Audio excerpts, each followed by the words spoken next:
Hey guys, tonight we're stepping into the rowdy, smoky and slightly sticky world of the medieval tavern. It wasn't just where you drank, it was the heartbeat of the town, the news centre, the marketplace of rumours, the stage for fistfights and friendships. A knight, a farmer and a bard could all get equally drunk and equally robbed under the same thatched roof. Before we get comfortable, take a second to like the video and subscribe. Only if you genuinely enjoy this kind of storytelling. And tell me where you're tuning in from and what time it is for you. I always love seeing who's listening around the world. Now dim the lights, turn on a fan for that soft background hum, and let's ease into tonight's tale. You've been trudging through muddy streets that smell like horses, smoke, and questionable soup. It's raining, or just finished, so everything's slick, including your only shoes. You're tired, hungry, and you've been nearly run over by a cart full of turnips. How do you find a tavern in a town with no signs, no GPS, and definitely no Yelp? You follow the noise. Somewhere past the forge and the fishmonger yelling about his eels, there's laughter, shouting, and someone singing about a goose. There it is. A crooked building leaning like it's had too many ales itself. A wooden sign hangs above the door. A painting of maybe a barrel, maybe a bear. Could be both. Either way, this is it. The door groans open with a creak so long it could qualify as its own instrument. And then the smell hits. Smoke, wet wool, stale beer, and mystery meat. Welcome to the tavern. Inside, the ceiling is low enough to make tall men duck and drunk men swear. The floor is dirt, literal dirt, with scattered straw to pretend someone cleaned. Spoiler, they didn't. There are no waiters, no menus, no quiet corners. It's loud. It's chaotic. It's alive. You find a seat near the hearth. It's wet. With what? You don't ask. Someone nearby argues about a stolen chicken. Someone else is passed out holding a ladle. A one-eyed dog gnaws on a bone under a table like he owns the place. And this is just the entrance. As the tavern door slams shut behind you, the air wraps around your senses like a damp wool blanket. Warm, dense, and slightly suspicious. Candlelight flickers on soot-streaked walls, casting dancing shadows that make even the furniture look like it might pick a fight. The hearth roars in the far corner, doubling as a heat source and a fire hazard. Smoke curls upward, half-heartedly attempting to escape through a crooked chimney that may or may not be stuffed with a dead crow. But it's the smell that hits hardest. Not an aroma, a full assault. First, ale. Warm, sour, splashed across every surface. Then sweat, human, horse, and something you can't quite place. Add wet straw, mouldy bread, boiled onions, and you've got the tavern's signature fragrance. No one bottles it. Everyone breathes it. The tables are ancient, carved with initials, symbols, crude drawings. The benches creak under the weight of muddy boots, thick cloaks, and people making poor life choices. The floor, still dirt, has been generously seasoned with straw to soak up spills, spit, and the occasional unconscious customer. One wrong step, and your boot disappears into something with the texture of porridge and the smell of regret. The noise is relentless. Laughter explodes in one corner. In another, two men debate the going price of a pig like it's life or death. A woman slams her mug hard enough to lose half the drink. No one flinches. A man near you stares like he's either pondering the meaning of life or forgetting how chairs work. Someone sneezes. The entire left side of the room leans away in sync. Despite all that, despite the filth and the shouting, there's something comforting. This place is alive. It's wild, chaotic, and louder than necessary, but it feels like a community. like a storm that everyone has learned to live inside. You take your seat. It's a bit damp. It might be cursed, but it's yours now. There's no floor plan. Tables and barrels and crates are arranged like furniture lost a bar fight. Everything is either too close or too far, depending on how much you've had to drink. The hearth is the centerpiece. A blazing fire everyone crowds around for warmth. The good seats get heat. The bad seats get ale. That's the trade-off. The bar, if you can call it that, is just a thick plank laid across two barrels. Behind it stands the tavern keeper, pouring drinks, yelling orders, giving death glares to the guy who still hasn't paid for last Tuesday. There are no menus. You ask what's available. The response, allez. If you're lucky, cider. If you're unlucky, shut up and wait. And that's how this place works. Loud, messy, alive. You finally settle onto your creaky bench, dodging elbows and spilled stew.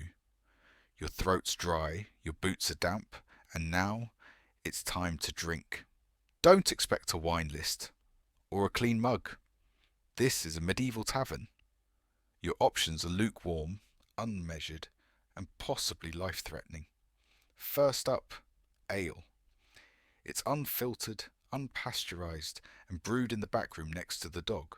It's thick, cloudy, and comes with floaties.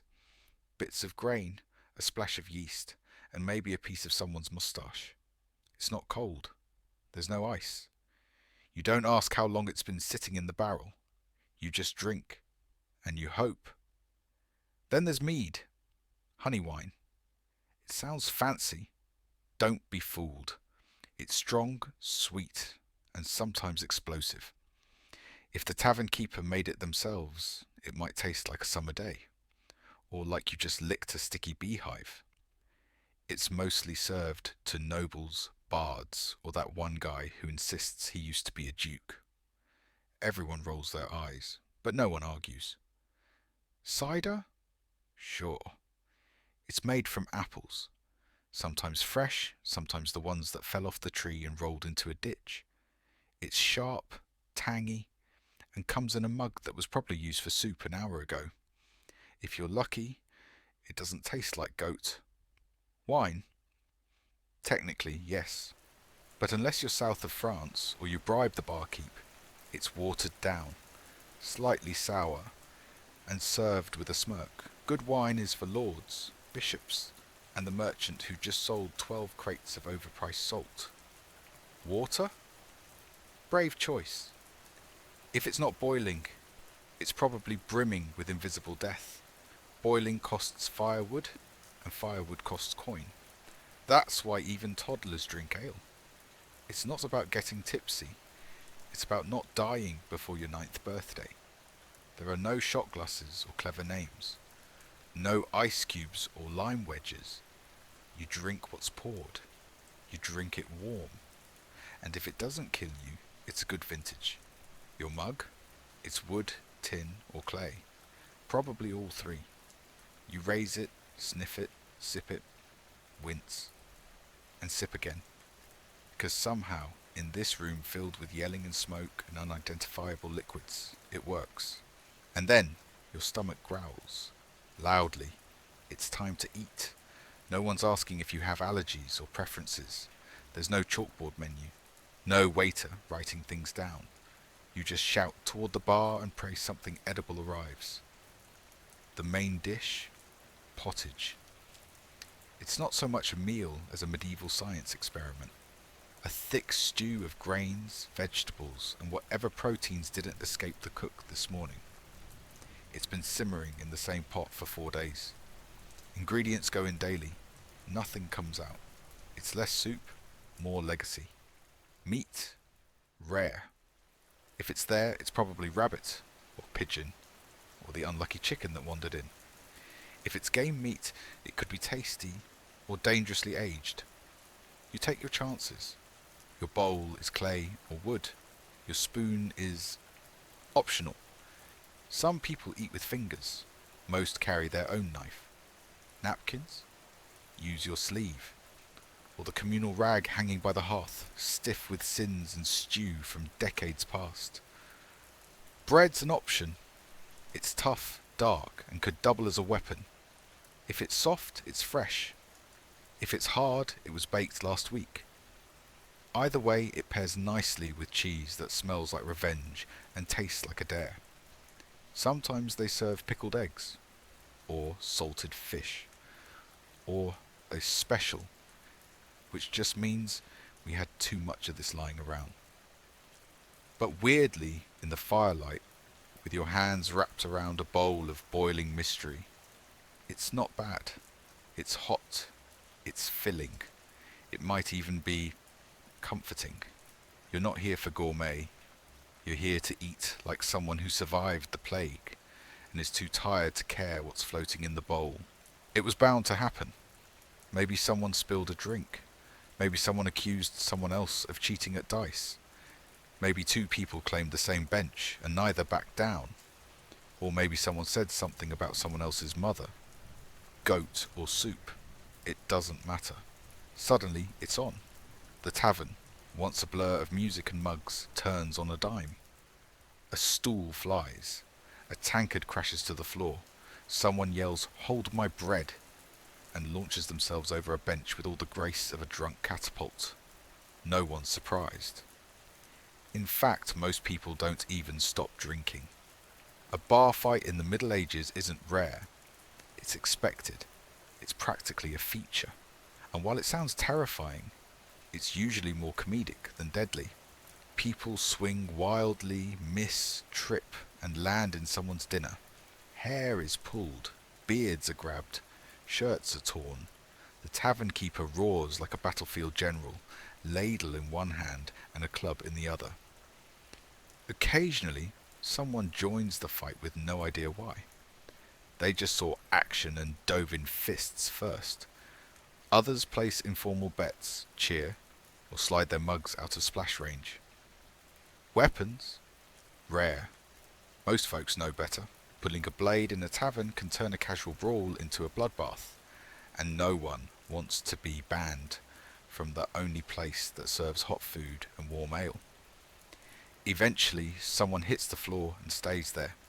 Someone else stumbles into a wall and decides that's as good a place as any to sit and rethink their life. The fight fizzles out like a tavern candle, suddenly and without ceremony. And here's the strange part. Once it's over, it's over. The fighters are separated, mugs are refilled. Someone starts a song, and within 10 minutes everyone is laughing again, including the guy with the bleeding nose. No grudges, no lawsuits, just bruises, stories, and maybe a new nickname, like One-Eyed Arnold or Benchbreaker Bill. Because in a medieval tavern, a good fight is just part of a good night. Messy, ridiculous, and weirdly bonding. And if no one gets hurt too badly, it's just more entertainment.